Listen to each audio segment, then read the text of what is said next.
Happy Thanksgiving, Ray. Aw, happy Thanksgiving to you too, Jeff. Thank you. Although it feels a little weird to be here in Whitman, Massachusetts, in the parking lot standing between a fast food restaurant and a chain drugstore on Thanksgiving Day. Yeah, no, I get that. It's not exactly, picturesque.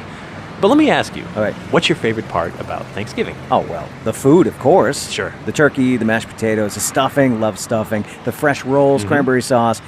Don't get me started on the desserts, Jeff. Yeah, I'm right there with you. But dessert is actually where I would like to get you started today, if you don't mind. Oh, I don't mind at all. Okay, do you have a favorite? I love the pies and just about anything baked. But during the holidays, if I had to pick one baked good, call me old-fashioned, but I'm going to go with the chocolate chip cookie. Amen. I couldn't agree more. The chocolate chip cookie. You can't go wrong. No. Cookie, chocolate, sweet, with a hint of salt. It's perfection, which is exactly why we're standing in this Whitman parking lot right now. This is the birthplace of one of the most legendary baked goods in all of New England. Nay, all of America. Today, in honor of Thanksgiving dessert, we're exploring the history of the Toll House chocolate chip cookie.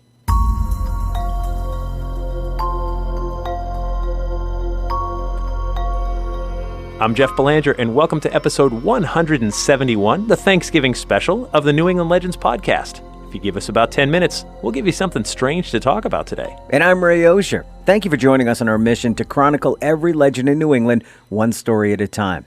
And if we're talking about the holidays and cookies, then we have to talk about our sponsor, Nuwadi Herbals. Yes. Native American-inspired herbal remedies, teas, lotions, soaps, and more, including the perfect tea for your holiday cookies, Nuwadi's Chocolate Chai Tea. Now, I know our friends across the pond fancy a cup of tea with their biscuits, but I guess I never considered tea with my cookies. Well, why not? This delicious cup of awesome takes Nuwadi's traditional black tea leaf and adds holiday-inspired ingredients like nutmeg, cinnamon, cocoa, lemon, ginger, and more to create the perfect companion to any dessert, including cookies. Well, cheers. Cheers, Jeff. Pinkies out, Jeff. Right, of course. Ooh, it does have a bit of a spicy kick, doesn't it? And let's not forget the classic dunk. Ah, yes, good call. Like everything Nuwadi makes, it's good for the soul, too. And I already feel at peace. And great timing because I got some Christmas shopping to do after the show. Pick up a bag of Nuwadi Herbals Chocolate Chai Tea at nuwadiherbals.com. That's Nuwati Herbals with an S.com. Buy some for yourself and a friend. Nuwadi products make great gifts. Oh, and don't forget to use the promo code LEGENDS20 at checkout for an extra 20% off your order. Right on. Okay, Ray, set down your tea because we're going to go back in time in search of a cookie. Now, I know this Whitman parking lot isn't much to see right now, but there is a remnant of what we're looking for just right over there. I can't believe I've missed that before. It's an old wooden sign with the words Toll House across it. In a circle on the top, there's a date, 1709, and a statue of an old colonist pointing to his left. And underneath that is some kind of monument. This is where the famous Toll House once stood. And somewhere right over there, where that car is parked, a legendary cookie was born. You ready to see it all happen? I am. All right, let's head back to 1709 and set this up. Whoa, wait, hold on. What? 1709 is too far back. Really? But the sign says 1709. Yeah, I know. The original building was constructed in 1709 and was located sort of near where they used to collect the tolls. The real story behind this legend doesn't begin until 1930. So let's start there. It's 1930 here in Whitman, Massachusetts, and Ruth and Ken Wakefield have just purchased a house on Bedford Street. But Ruth and Ken have some big plans for this place. They're expanding the building into a restaurant and inn. The thing about Ruth Graves is she loves to cook.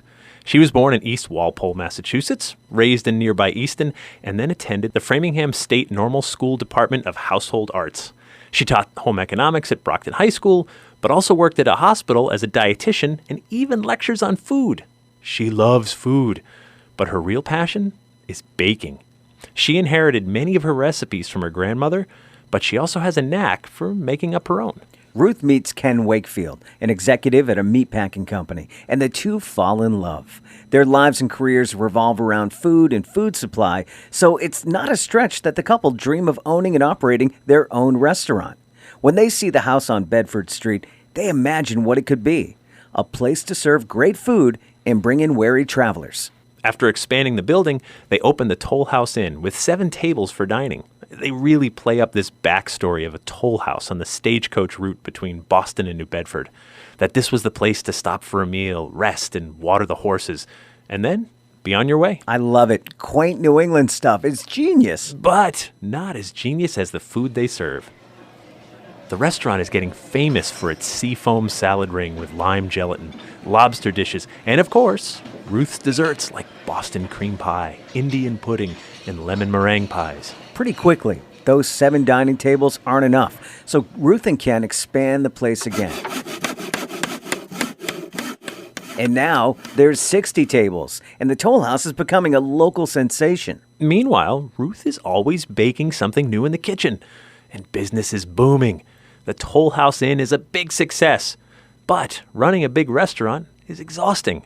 So Ruth and Ken take a well-deserved and awe-inspiring vacation.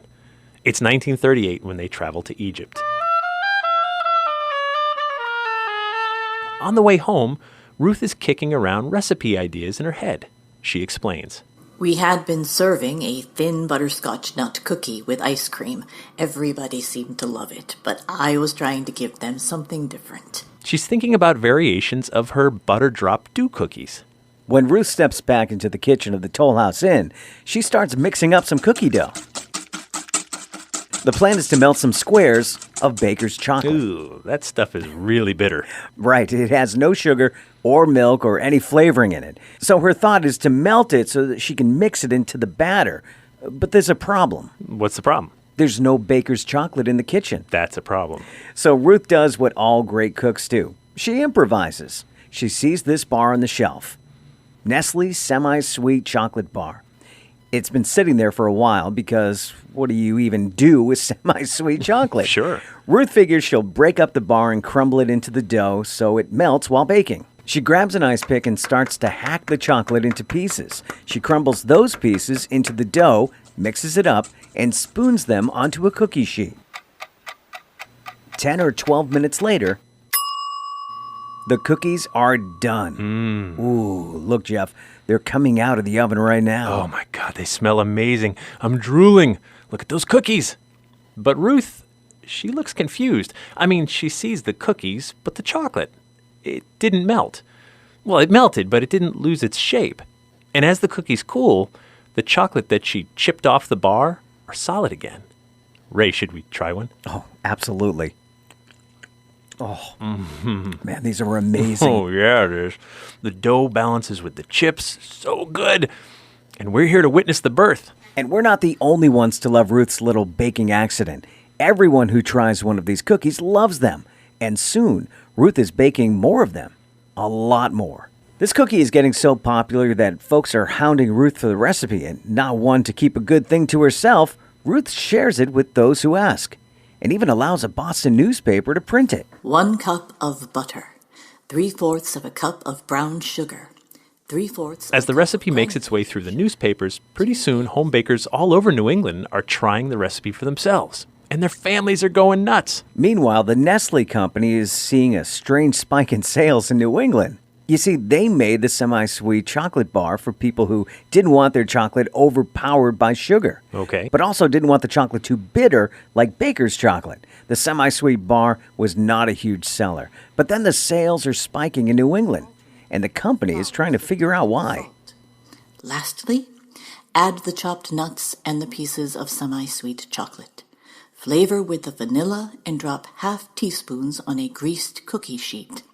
Bake 10 to 12 minutes in a 375-degree oven.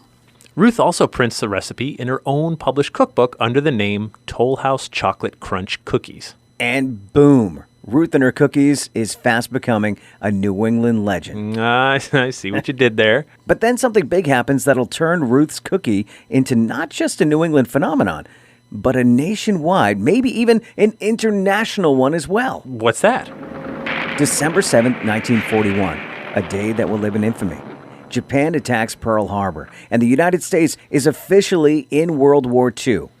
As U.S. troops head over to Europe and the Pacific by the thousands, they quickly find themselves missing home. But soon, letters and care packages arrive offering some comfort and good cheer during dark times. Sure, and some of those care packages are heading to men who are from Massachusetts and New England. And some of those New England care packages contain homemade Toll House Chocolate Crunch cookies. The New England soldiers open their packages. And they share some of their homemade cookies with their fellow soldiers from all over the United States. Then those soldiers write letters home asking for their own batch of homemade Toll House Chocolate Crunch cookies. Now, meanwhile, the Nestle company has finally figured out the explosion in their sales of semi-sweet chocolate. It's because of Ruth Wakefield's amazing cookie. Not one to miss an opportunity, Nestle realizes they can save home bakers a lot of trouble and chip the chocolate at the factory and sell those morsels by the box. But then they get an even better idea. What if they could print Ruth Wakefield's recipe right on the box? That would make it even easier for home bakers. Buy the box of semi-sweet morsels and you don't have to go digging for the recipe. They just need Ruth's permission. Ruth is flattered by all the attention. I mean, her restaurant and inn are packed all the time. Her cookbook is selling well. She's gaining international fame because of her cookie. And now, here's Nestle asking to buy the rights to print her recipe, plus print her picture on the box of morsels and call them Nestle's Toll House Chocolate Chip Cookies. Now, after some fierce negotiations, they reach an agreement, and Ruth, she gets paid. Nice. How much does she get? $1. $1. $1. And all the Nestle chocolate products she wants for the rest of her life. And that brings us back to today. And here we are in this Whitman parking lot. But where's the Toll House Inn? So the Whitfields sold the inn back in 1967 and retired. Sadly, the Toll House restaurant and inn burned to the ground in 1984, and no part of the building survives today. Nestle no longer prints Ruth's picture on the bag of semi-sweet morsels, and they dropped the sketch of the old inn from their logo, but the recipe is still there, though it's changed slightly. But no matter what, the amazing cookie is going to live on forever, especially here in Massachusetts. Because the cookie was born in Massachusetts? Because in 1997, Massachusetts recognized the chocolate chip cookie as the official cookie of the Commonwealth. So, though the actual building is a memory, we do have a state cookie. Plus, the town of Whitman put up the old Toll House sign and this plaque here in the parking lot that tells the story of a cookie that grew into a legend. Happy Thanksgiving, Jeff. Happy Thanksgiving, Ray, and happy Thanksgiving to all you legendary listeners out there. We're grateful to be in your lives each and every week. If you want to see Ruth's original recipe and pictures of the old Toll House Inn, head over to our website and click on episode 171. We're also grateful to our Patreon patrons who kick in just $3 per month to get early access to new episodes, plus bonus episodes and content that no one else gets to hear. If you want to become a bigger part of the movement, head over to patreon.com/New England Legends to sign up. And with the holiday season officially kicked off, be sure to check out my virtual story tour this December. I'm giving over a dozen creepy Christmas programs for various libraries. You can find dates, times, and how to register on our website. We're also grateful to Lorna Nagaro, who lended her voice acting talents this week. We're grateful to our sponsor, New Wadi Herbals. Yes. And of course, we're grateful to John Judd for composing and performing our theme music. Hi, this is Sandy Nichols from Clinton, Massachusetts. Until next time, remember, the bazaar is closer than you think.